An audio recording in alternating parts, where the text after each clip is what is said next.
All right, everybody. Today marks the 10-year anniversary of the death of Russell Poole. He was an American hero, no doubt. He thundered away for justice. He died for justice. And the question I have for all of you is, what are you willing to fight for? What are you willing to die for?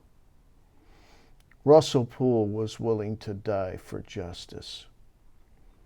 And really, when you think about it, Russell Poole was willing to die to help Suge Knight get justice. Because that entire meeting at the LA County Sheriff's was about reopening 2 cases and apologizing to Suge Knight. Now, I know many of you don't want to hear about Suge Knight because to you, he's the boogeyman. But I would just say this. If a man with the reputation of Suge Knight cannot get justice and a fair trial in America, then nobody can. And Russell Poole knew this. And he wanted Suge Knight to get a fair trial. He wanted the cases reopened. He wanted justice for Tupac. He wanted justice for Biggie. He wanted justice for many of the unsolved murders that are associated with Death Row Records. And for that reason, he wanted the cooperation of Suge Knight in solving these cases. Because Russell had come to realize that Suge Knight was sitting in the car next to Tupac, and he couldn't possibly be behind Tupac's murder. And he was in LA County Jail, shackled hand and foot during the time that Biggie was killed. Russell and I interviewed somebody who was in LA County Jail with Suge Knight. And he told us that it was impossible that Suge Knight was coordinating the Biggie Smalls murder. Impossible. Because they did him dirty while he was in LA County Jail. And you can just imagine a man with the reputation of Suge Knight shows up in LA County Jail. Nobody's going to take any chances. So they were shackling him hand and foot. He couldn't even get a fork up to his mouth. I mean, that's how rough this was for him. And so he was not properly treated while he was in LA County Jail. And then, after the Biggie murder, Kevin Gaines is murdered by Frank Laga. And Russell Poole was the lead detective on that case. Frank Laga later releases a tape, doesn't know he's being recorded, and says he knew exactly who he was shooting. And Russell Poole told me that he would have never cleared Frank Laga had he known that Frank Laga knew Kevin Gaines. We never cleared it. And so Russell Poole is one of the few cops who elected not to go along, to get along. He thundered away at Police Chief Bernard Parks when he caught Bernard Parks in the middle of a cover-up, gutting reports, purging documents. And that is what we now have as the Rampart scandal.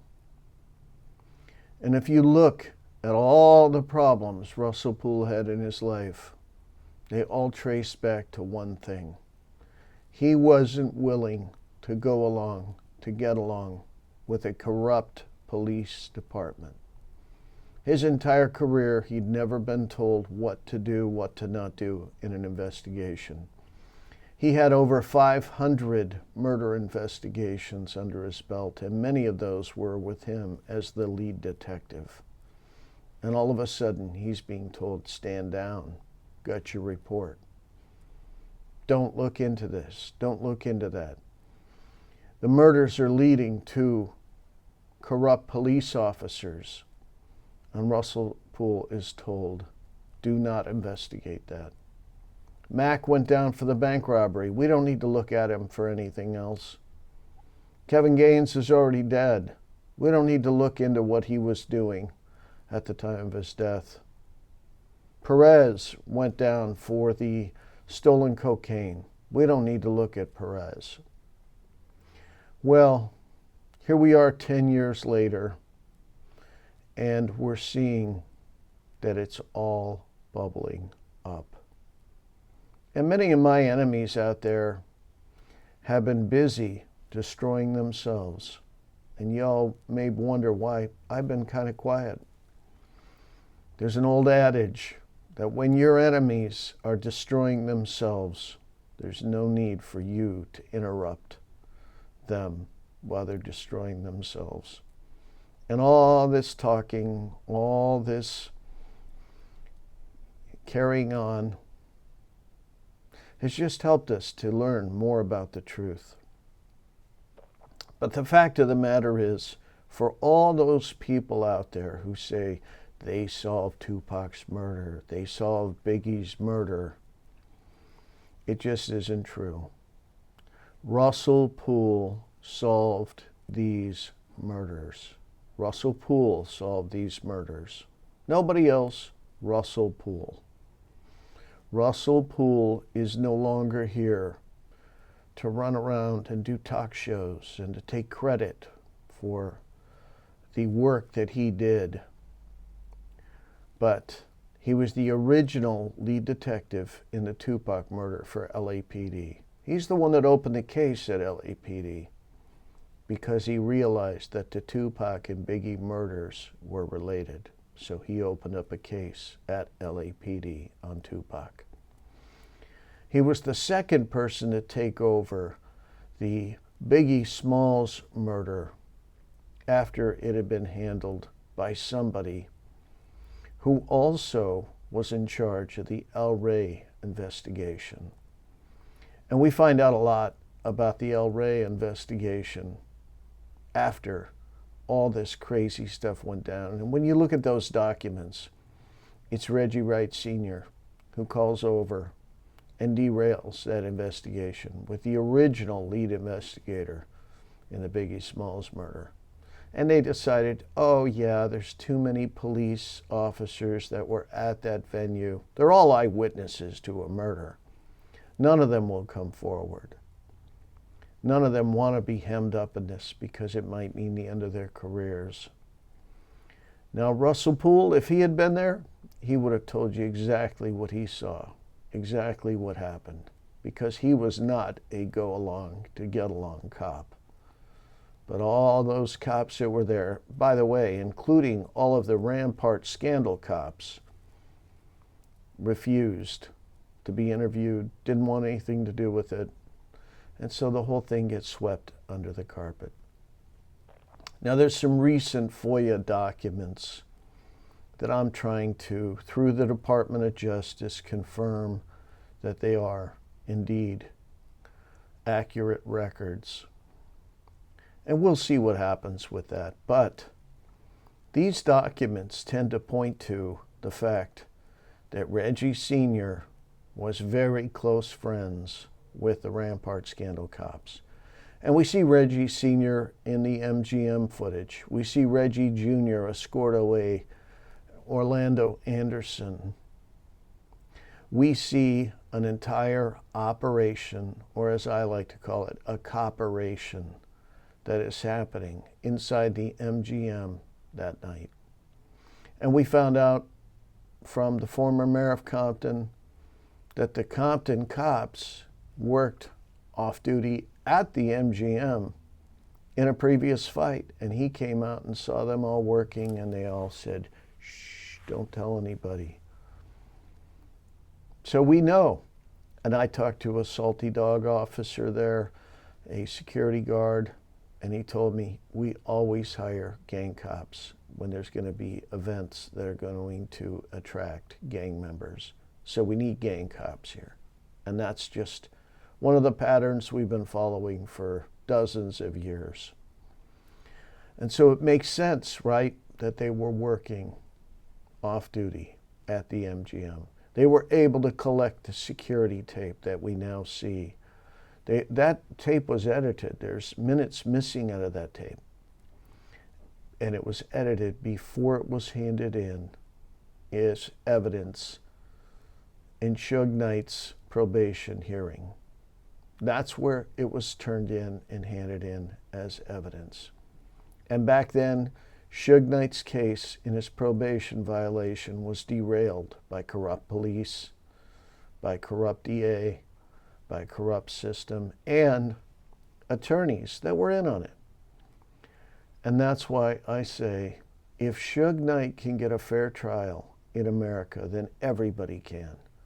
But if Suge Knight cannot get a fair trial in America, then nobody can. Suge Knight is the bellwether.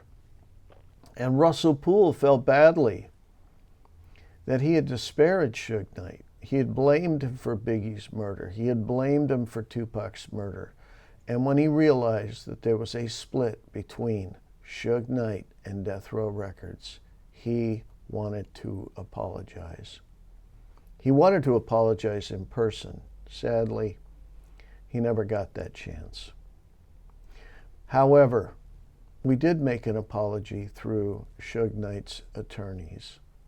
And he got to make that apology personally himself, and I got to make that apology personally myself at a lunch with those attorneys after Russell Poole had passed. We had a lunch in Century City, and we talked specifically about Suge Knight's case. And after Thaddeus came in and represented Suge, and Tom Mesereau left, I attempted at the very end to get Suge Knight an attorney, and that attorney was blocked from visiting Suge Knight. He was blocked from having contact with his client. Suge Knight had already signed him up as an attorney, but he was rejected by the DA. He was rejected by the judge. And most importantly, and very weirdly, he was rejected by the sheriffs. He was rejected by the very same sheriffs that Russell Poole met with the day he died. Now think about that. The attorney that Suge Knight had to review his plea deal was rejected by the sheriffs, and they wouldn't allow this attorney to go in and visit his client. They wouldn't allow him to read the plea agreement. That's some crazy shit, really. That's some crazy shit. But Russell Poole stood for justice. At his funeral, prosecutors, police, judges, they all stood up and they talked about Russell Poole, and they talked about him as integrity with a capital I. That room was filled with the who's who of Los Angeles, because even though they're all part of the corruption probably, and probably not all of them, but most of the ones that were seated in that room were part of the corruption, they were not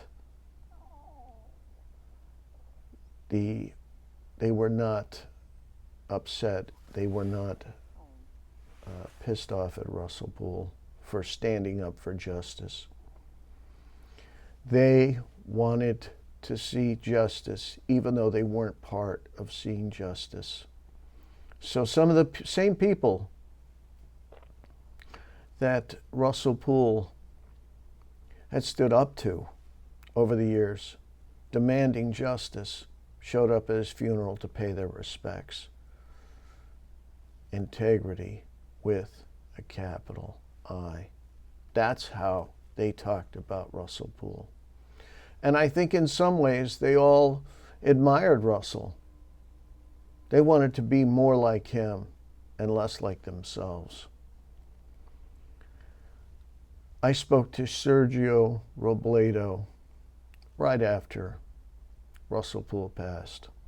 And he told me, get out all the information you have and get it out as widely as you possibly can and do it right away. And that's how Chaos Merchants was released. It was released within 24 hours of Russell Poole's death. And then there was another version of it where I just cleaned up the punctuation, spelling, that kind of thing.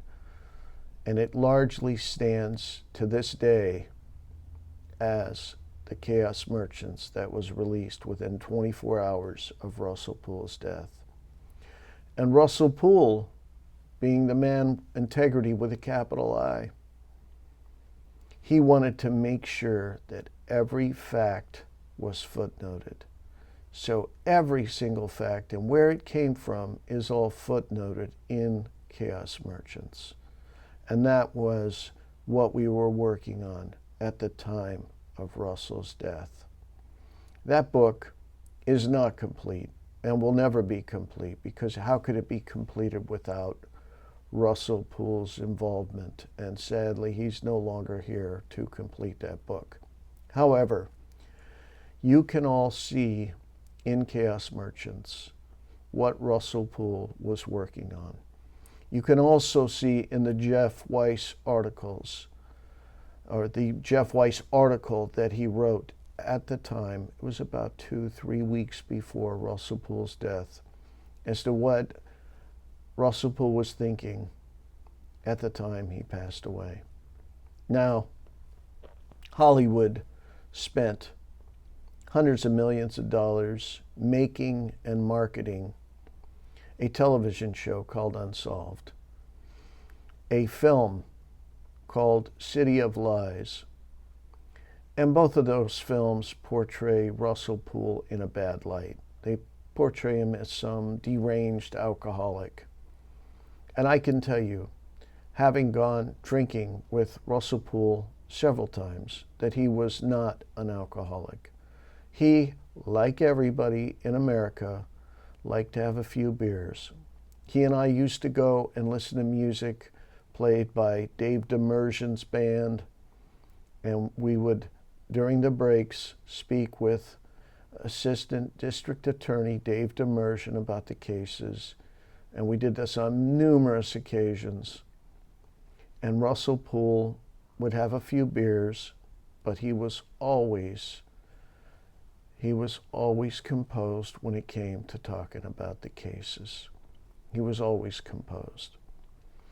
And at the conclusion of an evening of drinking, and not even being drunk, a few beers, we would go our separate ways until the next time. Just before the meeting happened with the sheriffs, I went out and spent the weekend with Russell Poole working on Chaos Merchants, and we were at his sister's condo in Palm Springs, Palm Desert, whatever it was. And we hung out there and we worked on the cases, and we decided what he was going to take with him to the meeting. One of the things he took with him to the meeting was a snapshot of Reggie Sr. at the MGM. That photo had circulated through Compton, and it had circulated through police circles that Russell Poole knew. And there were many confirmations that that was Reggie Sr. on the MGM, and that was part of what he was doing. Now, it was dangerous for him to go to the sheriff's because that's where Reggie retired from less than a year earlier. He had retired from the sheriff's. So Reggie Sr. had a lot of people that were inside the sheriff's that either liked him, knew him, or would talk about what this meeting was. We knew that we were going to have this meeting 3 weeks before it happened. I had arranged the meeting with the sheriff himself, Sheriff Jimmy McDonnell at the time, who is now the head of LAPD.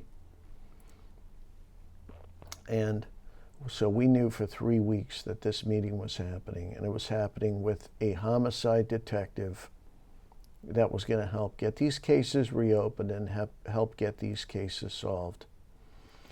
But it was at the sheriff's, and Reggie Sr. had a lot of stay-behind network, let's call it, inside the sheriff's. And so for 3 weeks, both Reggie Jr. and Greg Kading knew that this meeting was going to happen.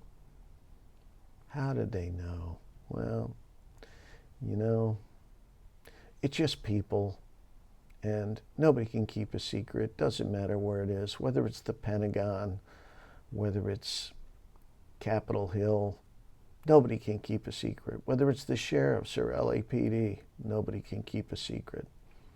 Gordon Martins, Detective Gordon Martins from Las Vegas, told us there are no secrets within a police department. Everybody knows everything.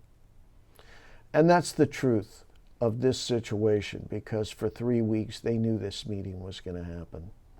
They had 3 weeks to prepare for it, 3 weeks to derail it. And Sheriff Lee Baca, who was hemmed up in his own corruption scandal, told me on tape Russell Poole was killed in the line of duty. Now, I don't know what he meant by that, but let's just take him at his word, because there are no secrets inside any police agency. But from the recent information that's bubbled up, and of course Reggie Sr. and Jr. got hemmed up in a case, and the investigation really started back in 2015, and they didn't get hemmed up until 2017, 2018. So that bubbled up after Russell's death. And that case was drug trafficking and money laundering. Reggie Jr. took a plea for both drug trafficking and money laundering. Reggie Sr. took a plea for money laundering. And these guys, turns out the corruption goes all the way back to Compton. Now, the former mayor of Compton is a dear friend. We become friends because we have common enemies. And he was in Washington, D.C., and Police Chief Bernard Parks came to him and pleaded with him not to shut down the Compton PD, not to shut it down. Why is the police chief of Los Angeles flying to D.C. to have a meeting with the mayor of Compton at the time, pleading with him not to shut down the Compton PD? Because the Rampart scandal corruption and the corrupt Compton PD corruption were one and the same. They were all in it together. And these new documents that have emerged that I've not been able to verify yet, but I will be able to, the DOJ is going to verify it, they point to the fact that Reggie Sr. and the Rampart scandal cops were all buddies. And that makes perfect sense. You got Reggie Sr. speculating about who's going to run Death Row Records when something happens to Suge, and saying Reggie Jr. is going to run it. Sharitha's on the paper, but Reggie's going to run the label. And those tapes we had access to when Russell was alive. He listened to that in light of the confession letter, in light of a bunch of other things that we looked at, all of which are documented in Chaos Merchants. You can see all that stuff in Chaos Merchants.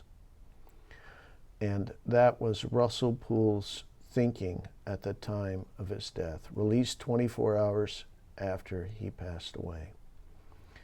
And so now I'm going to end this where I started it. What is it that you're willing to fight for? What is it that you're willing to die for? What is it that you're willing to sacrifice for? Because we live in a crazy world. There's a lot of crime out there. There's a lot of corruption out there. There's money, $100 million raised for the victims of the fires, and that money didn't go to the victims.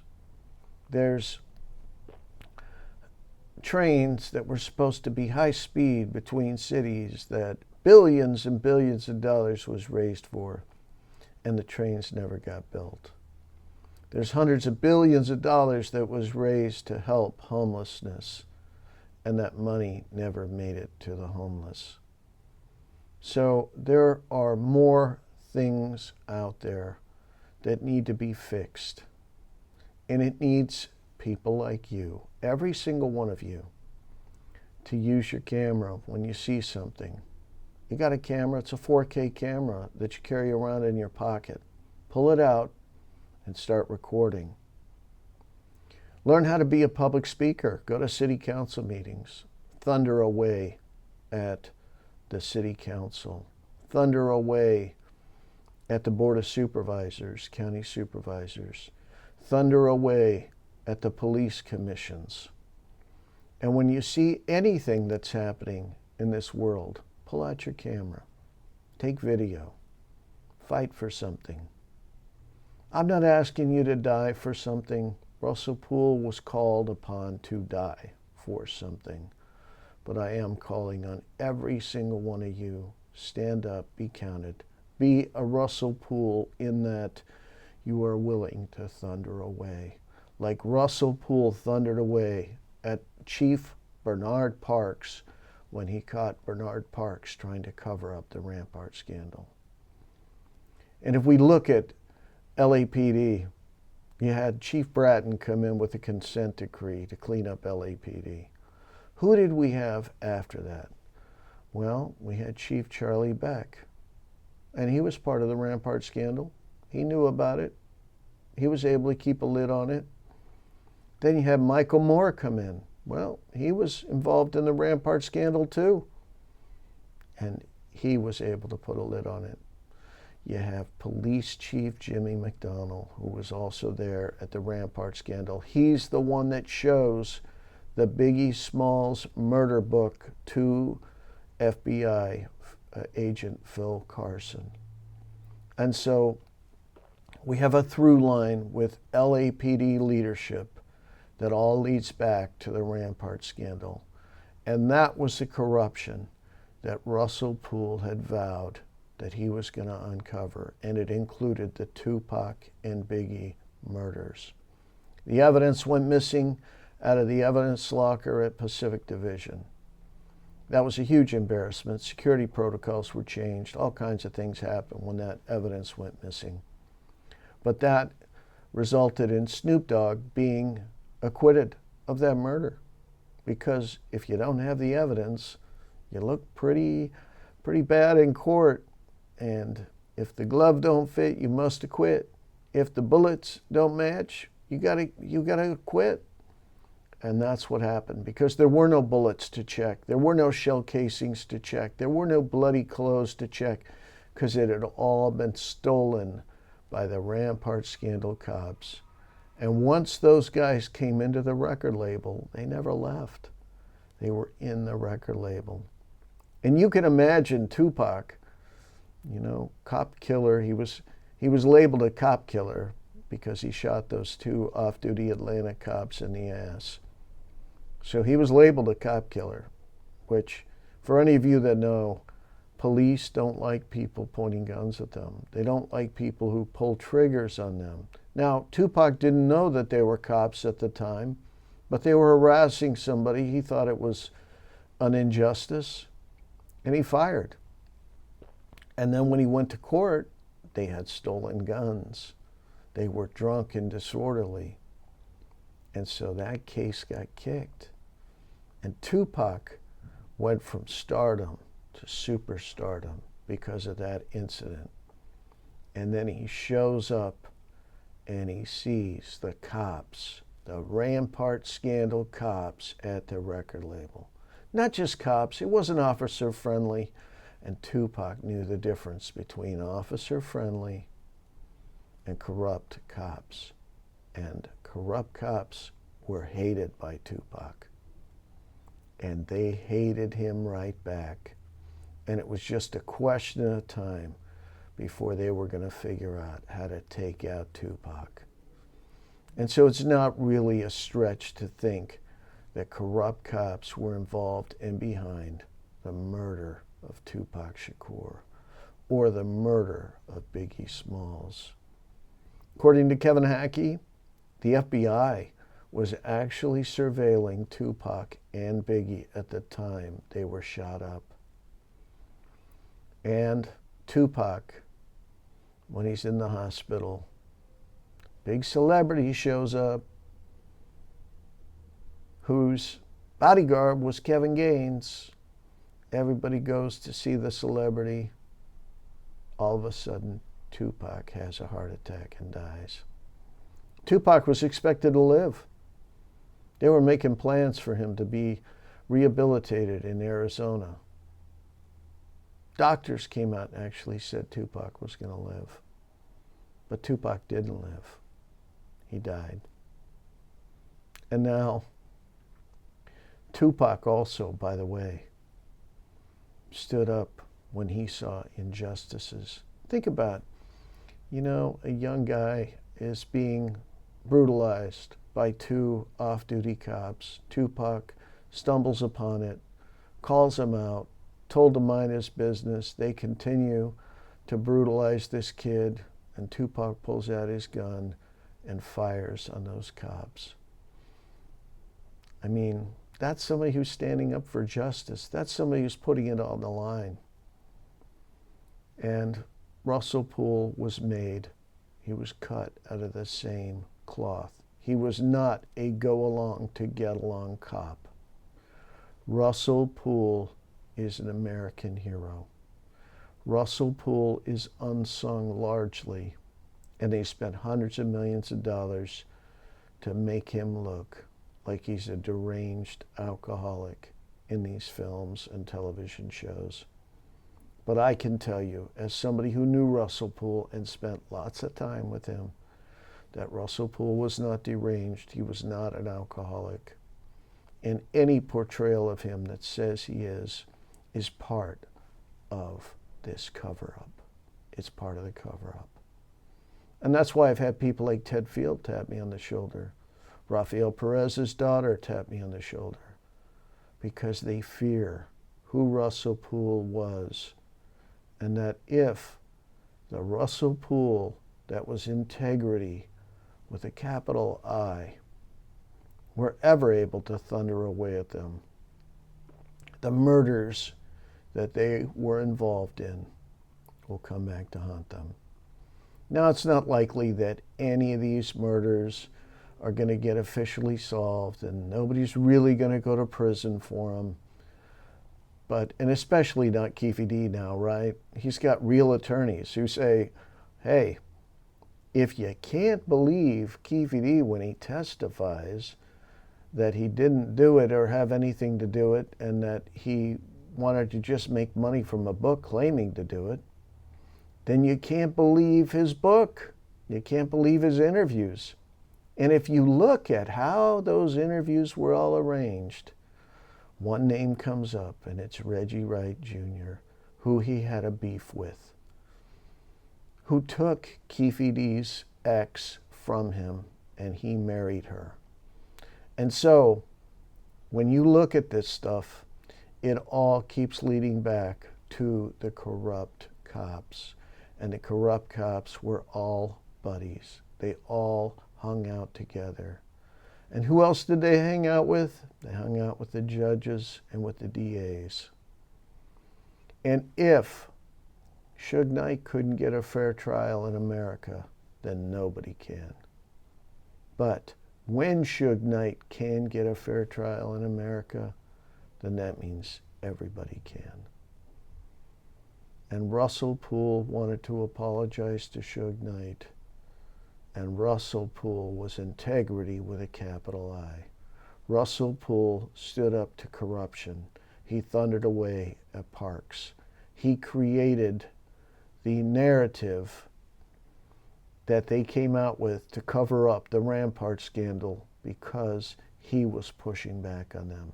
They needed to go into damage control mode and create that narrative. And they wouldn't have had to do it if it wasn't for Russell Poole. Russell Poole, he retired from LAPD 6 months before he vested in his pension plan. I mean, that probably cost him untold amount of dollars, including checks that he could have gotten from LAPD long after he had retired. But he retired because he couldn't stand the corruption. And it wasn't about the money. And it's not about the money. It's about integrity with a capital I, and about solving the cases, and about the truth. It's about justice. And Russell Poole went to that meeting alone, thundering away at those cops. Probably many of them were corrupt. And we don't really know because we were never told who was in that meeting. When I asked Chief Jimmy McDonald, who was the sheriff at the time, who was in that meeting, I was told, I can't know who was in the meeting. So they were most likely corrupt cops that were in that meeting. And we weren't there. You know, all of us fans of these murders, we weren't there. We don't know what really happened. We don't know how it happened, but we do know that Russell Poole died in that meeting with the sheriffs. And we see people inserting themselves into many other cases and trying to sway the outcome, running around taking credit for solving the Tupac and Biggie murders. But we'll all know, we can all agree, Russell Poole solved these murders. Russell Poole is an American hero.